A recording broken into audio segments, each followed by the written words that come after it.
I don't think they much appreciate it. Halo, apa kabar semua? Semoga kalian sehat. Kembali lagi dengan saya Bray. Kali ini saya akan menceritakan film yang berjudul Wild Card. Yang mana ada seorang penjudi yang melakukan balas dendam yang sangat keren karena mereka telah membuat temannya sekarat. Film ini dibintangi oleh wak saya lagi, yaitu Jason Statham. Bagaimana alur ceritanya? Mari kita lihat sampai selesai.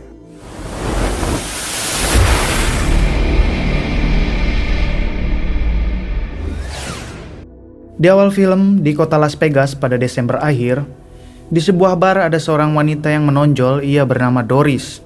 Di sana juga ada seorang yang bernama Nick. Nick bekerja sebagai bodyguard panggilan. Setelah itu, Doris didatangi pacarnya yang bernama Osgood.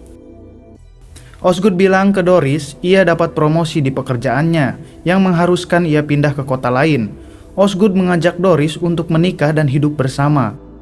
Namun Doris menolaknya dan tidak ingin berumah tangga karena ia sendiri hanya ingin kumpul kebo di Las Vegas bersama Osgood. Tiba-tiba Nick menghampiri mereka dan menggoda Doris, hingga Nick menjambak rambut Osgood yang ternyata itu rambut palsu. Doris ketakutan dan mengajak Osgood keluar dari bar itu. Ketika mereka di parkiran, Nick menghampirinya lagi. Osgood kali ini sangat marah, yang kemudian Osgood menghajar Nick hingga Nick tersungkur.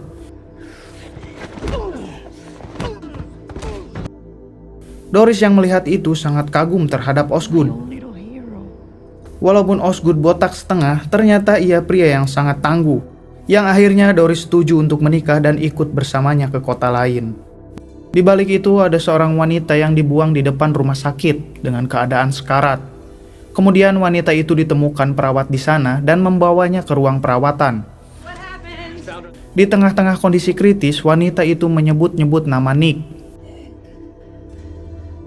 Esok harinya Nick datang ke kantornya. Kemudian datang seorang klien yang bernama Cyrus. Cyrus mengaku sebagai penjudi kaya raya dan hendak menyewa Nick sebagai bodyguardnya. Awalnya Nick sedikit ragu kepada Cyrus, namun karena Cyrus yang terus memaksa, akhirnya Nick mengiyakannya. Setelah itu Nick mampir ke warung joneng langganannya. Ia bertemu dengan Osgood yang menghajarnya semalam, yang ternyata Osgood adalah teman Nick yang menyuruh Nick berpura-pura agar Osgood mendapatkan perhatian dari Doris. Osgood juga memberi uang kepada Nick $10.000. Namun Nick hanya mengambilnya separuh karena mereka adalah seorang teman. Ketika Nick masuk ke dalam, pelayan joneng menyambut Nick. Mereka terlihat sudah sangat akrab. Nick bercerita ke pelayan di sana bahwa ia bermimpi untuk hidup di sebuah pulau di Korsika yang berada di Prancis. Nick ingin hidup tenang di sana karena Nick sudah bosan dengan hingar-bingar kota Las Vegas. Dan untuk hidup tenang di sana, Nick membutuhkan uang $500.000 untuk bekal hidupnya selama 5 tahun. Sedangkan uang yang dimilikinya jauh dari angka tersebut. Belum lagi cicilan Vario dan hutang ke Kosipa yang masih menunggak. Tak lama setelah itu, Nick mendapatkan pesan dari temannya yang bernama Holly. Nick diminta datang ke rumahnya. Sesampainya di sana, ternyata Holly adalah wanita yang kemarin sekarat di rumah sakit. Holly bercerita ke Nick bahwa pada malam itu Holly seperti biasa melayani kliennya di Hotel Tidar. Ketika Holly pulang, ia bertemu 3 orang laki-laki di dalam lift. 1 orang bertubuh pendek dan berlagak bos, dan 2 orang lainnya bertubuh besar yang sepertinya orang itu adalah bodyguardnya. Holly dipaksa mereka masuk ke kamar si pria.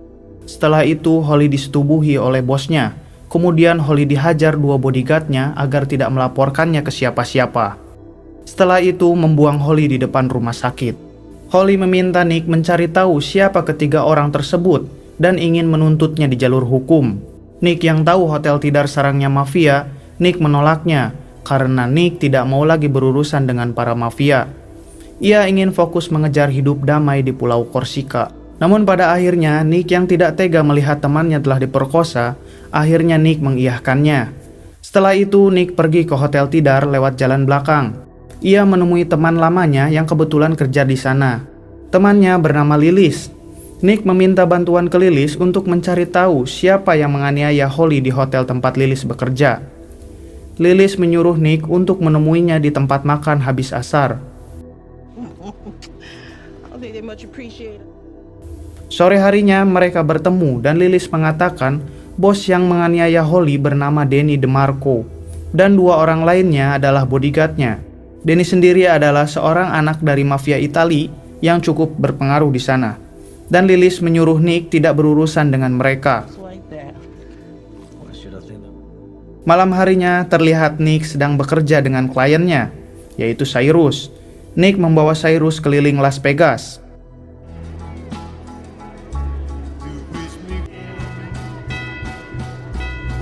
Nick terlihat kebingungan antara fokus ke mimpinya atau meninggalkan hidupnya dan kembali berurusan dengan para mafia. Karena Nick sadar Holly tidak akan menuntut mereka, dia akan membalaskan dendamnya sendiri. Akhirnya Nick memutuskan untuk pergi meninggalkan Cyrus sendiri di bar. Kemudian Nick pergi ke rumah Holly. Di sana Nick mengatakan ke Holly bahwa orang yang menganiayanya bernama Danny DeMarco. Holly langsung meminta bantuan ke Nick untuk membalaskan dendamnya ke Danny. Nick pun menolaknya. Namun Holly mengungkit masa lalu Nick yang telah Holly tolong ketika Nick sedang keadaan terpuruk dulu. Akhirnya Nick mengiyahkannya karena Nick merasa punya hutang budi ke Holly.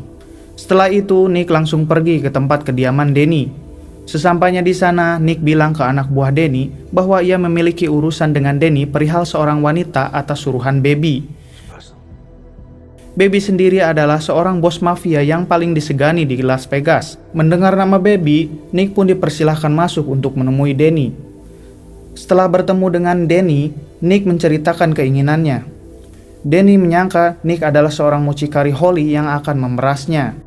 Danny menodongkan pistol ke arah Nick. Nick yang tidak ingin ada keributan, ia hendak pergi dari sana. Namun Danny bilang ia akan memberi pelajaran kepada Nick yang sudah berani mengusiknya. Yang pada akhirnya Nick menghajar mereka dengan gerakan indah dan sebuah kartu NPWP milik Nick.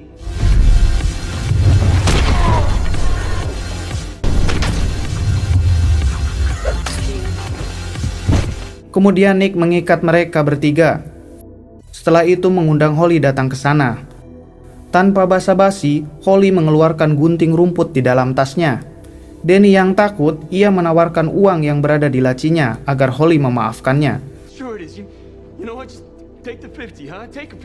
Holly mengambil uang itu dan memberikannya ke Nick. Namun Holly tetap akan membalaskan dendamnya. Ia mencuil sedikit titik Danny sampai membuat si Danny meringis kesakitan. 2 bodyguardnya tidak bisa berbuat apa-apa. Setelah itu mereka pergi keluar. Mereka membagi uangnya. Holly memutuskan pergi dari Las Vegas pada malam itu juga, karena ia sadar Danny tidak akan membiarkannya hidup jika ia masih berada di kota itu. Nick juga berpikiran sama, namun sebelum itu Nick mampir terlebih dahulu ke sebuah kasino, berharap bisa menggandakan uangnya. Keberuntungan sedang ada pada pihak Nick. Ia terus memenangkan permainan blackjack di kasino itu. Cyrus juga ada di sana. Ia melihat Nick terus-terusan menang sampai Bandar merasa kebingungan. Pada malam itu, Nick berhasil menggandakan uang dari $25.000 sampai $560.000, yang artinya uang itu cukup untuk memenuhi mimpinya, yaitu untuk hidup tenang di Pulau Korsika, Prancis selama 5 tahun ke depan. Sebelum menukarkan koinnya, Nick berbincang dengan Cyrus dan menceritakan tentang mimpinya yang akan hidup tenang di Pulau Korsika. Kemudian berjalan ke loket penukaran untuk menukarkan koinnya. Namun tiba-tiba penyakit togel merasukinya, lalu membatalkan dan hendak menaruh semua koinnya agar dapat menggandakannya kembali. Nick bilang ke Cyrus jika ia menggunakan uangnya sekarang, setelah 5 tahun ia harus kembali lagi ke tempat ini. Maka dari itu, Nick akan mencoba menggandakan uangnya kembali, agar bisa hidup tenang lebih lama di sana. Karena Nick sering merasa ketakutan ketika mengambil keputusan, dan tidak berani keluar dari zona kehidupannya, yang akhirnya Nick mempertaruhkan semua uangnya dalam 1 kali permainan. Namun pada permainannya itu, Nick mengalami kekalahan. Di kamar mandi, Nick menyesali perbuatannya itu. Kemudian Nick galau dan mabuk-mabukan hingga ia pingsan. Ketika Nick terbangun, ia sudah berada di ruangan VIP kasino itu. Cyrus bercerita tentang tujuannya datang ke kota ini, yang ternyata Cyrus bukanlah seorang penjudi, melainkan seorang developer kaya di umurnya yang masih 19 tahun. Cyrus datang ke kota tersebut untuk belajar arti keberanian. Karena Cyrus merasa dirinya seorang penakut, ia mendatangi Nick untuk belajar menjadi seorang pemberani. Cyrus mengajak Nick berpetualang ke berbagai kota dan negara dengan biaya ditanggung oleh Cyrus. Namun Nick menolaknya. Nick pun keluar dan duduk di kursi bar. Setelah itu datang suruhan Danny untuk menghajar Nick. Nick yang sedang kesal, ia menghajar mereka dengan sangat brutal.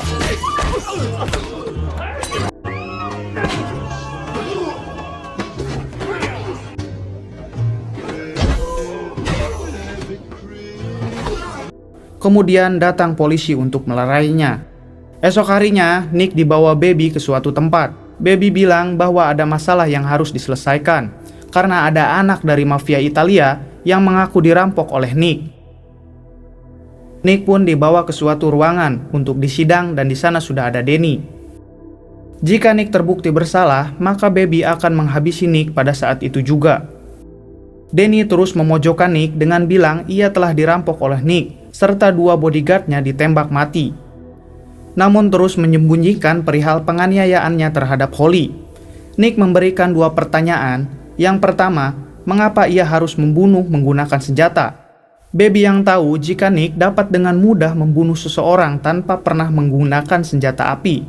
Bahkan ia bisa membunuh seseorang dengan asbak dari jarak 5 meter.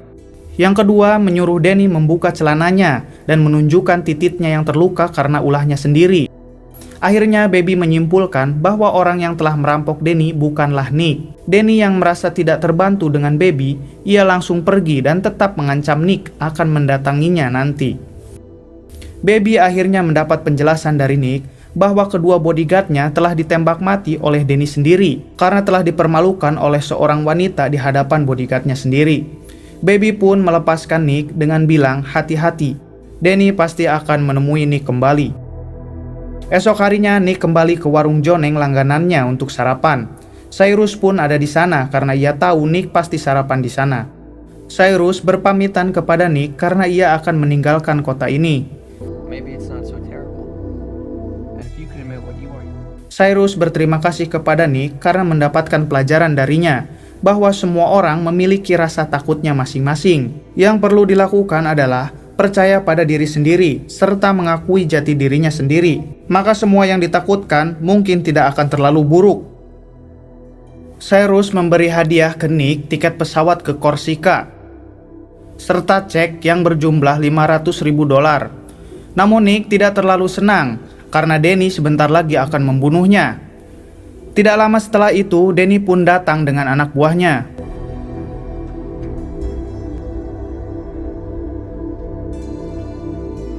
Cyrus pun naik ke atas meja dan berpura-pura menjadi orang gila untuk mengalihkan perhatian.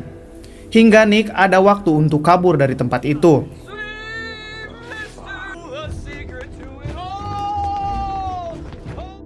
Nick bersembunyi di atap sambil membawa sendok dan pisau roti.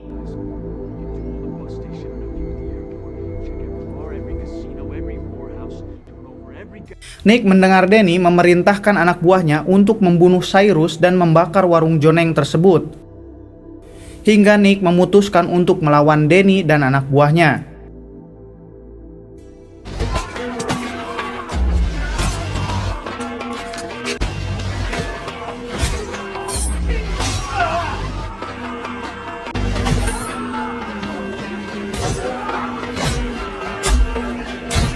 Nick menghajar mereka dengan sendok dan pisau roti.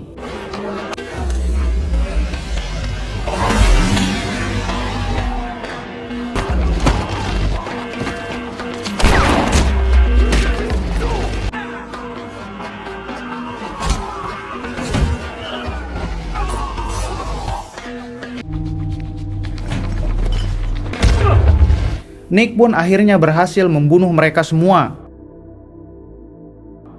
Setelah itu Nick dihampiri Cyrus, dan Cyrus memaksa Nick menerima hadiahnya.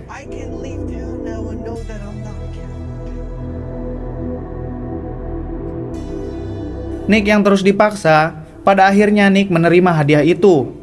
Nick pun langsung pulang dan berkemas.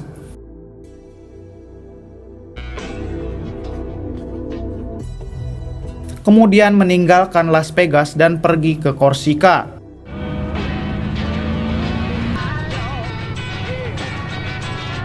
Film pun tamat. Kisah yang dapat kita ambil dari film ini yaitu hilangkan virus togel dari diri Anda. Percaya pada diri sendiri dan ambil tindakan yang menurut kalian paling benar. Pada dasarnya semua orang memiliki rasa takutnya masing-masing. Cukup sekian dari saya. Mohon maaf bila banyak kesalahan. Salam Bray Movie buat keluarga.